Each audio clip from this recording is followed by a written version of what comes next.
This is Dan Meyer with RCR Wireless at the Telecom Console Innovation Showcase. I am speaking with Herrington from Ozmo. Great, Aaron. Thanks for taking the time today. So maybe give us a little overview of the company, what you guys do.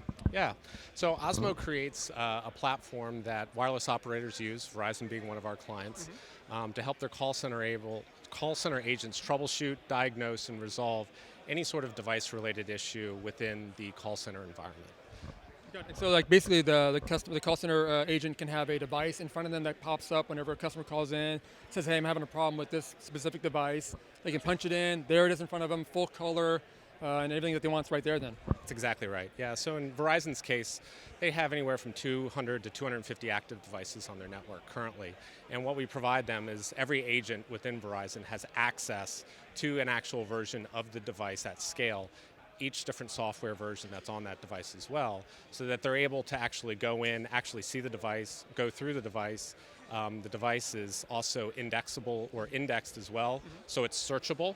So anything there where they're looking to find answers for a device-specific question, they have the ability to do that within our platform.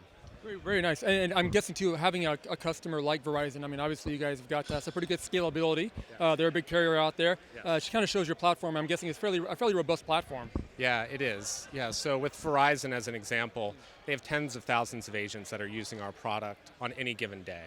So what that provides us with is obviously a lot of scale there, but also a lot of great information as well, because we're able to see on a daily basis exactly what type of issues are actually coming in, what they're actually searching for to see what the actual problems are in specific devices. And that's very, very important, especially for devices like the Samsung Galaxy S7 that just launched a week ago, where you don't know exactly what issues the devices are going to have, but because we have so many agents using our product simultaneously, we're actually able to see a number of issues that are happening almost in real time. Yeah, so you're not just putting the platform out there and just saying, okay, good luck with that, guys, have fun with that. You guys are actually updating it basically on a near real-time basis, really, you can. That's right. Yeah, I mean, it's almost, think of it as from a crowdsourced perspective.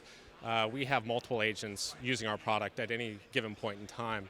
And generally speaking, they're the ones curating and helping us understand what the issues and problems are outside of the ones that are generally created right at launch. So yeah, it's optimized and it's evolving over time so that we're continually finding what those specific device issues are and solving them immediately. Yeah, and obviously having a customer like we said, or like Verizon, I'm guessing that makes it easier for you guys to kind of go to other carriers and say, hey, this is working in the environment, this is what it looks like out there. Take a look at this. I'm guessing you're getting some pretty good interest from other operators out there. Yes, yeah, that's definitely correct. So obviously with a carrier like Verizon that supports over 100 million customers, there's a certain scale that you have to be able to operate at, and there's a vetting process that you have to go through for a company like Verizon to even work for you. So having gone through that process, it provides a lot of credibility when we're talking to other operators, and there's certainly been a lot of interest from other operators as well.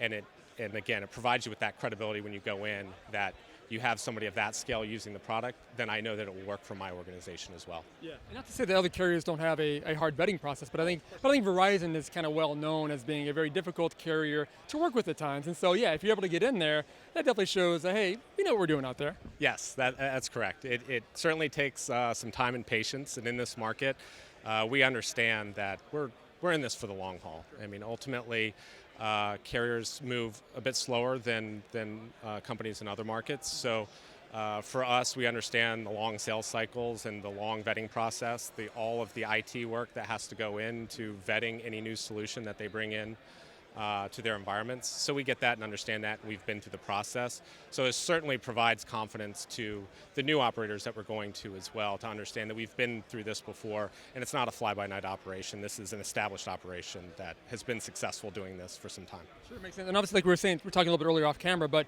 you're getting like actual like carrier-specific versions of these devices as well. I mean, like Verizon, for instance, they're branded Verizon. Obviously, they have certain applications on there that are Verizon applications. So you've got all of that. Actually, it pops up for the customer care agent then.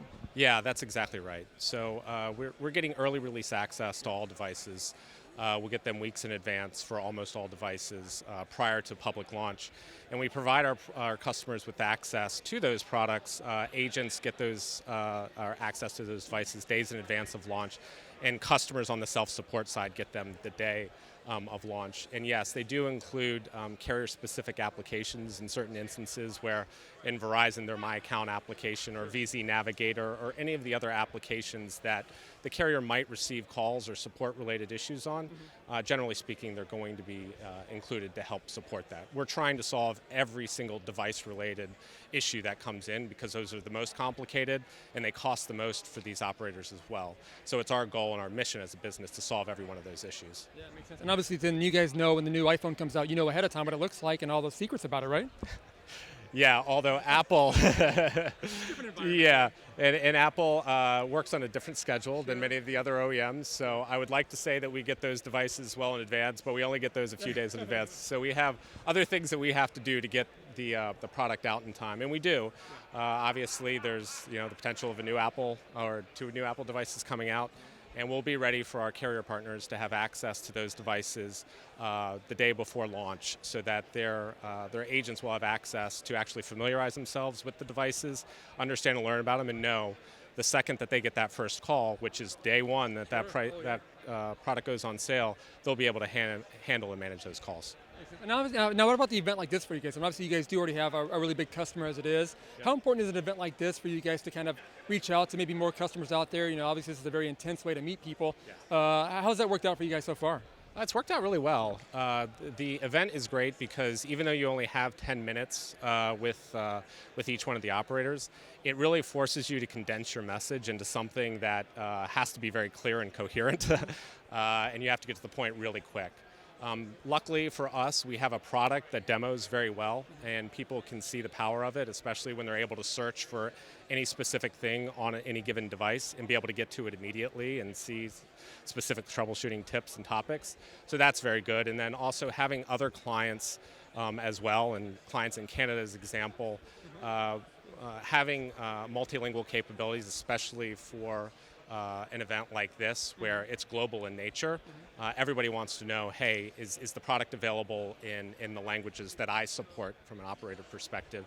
And while we don't support every language right now, we do support multiple languages at this point. And by 2017, we hope to cover all of them. Well, Aaron, definitely appreciate the insight today. Obviously, it sounds like you guys got a lot of momentum behind you. Big customer, so it's always a big move for you guys. So we definitely appreciate the time today. Thanks so much. Thank you very much. All right, appreciate it. Thanks. All right, this is Dan Meyer with RCR Wireless at the Telecom Council Innovation Showcase.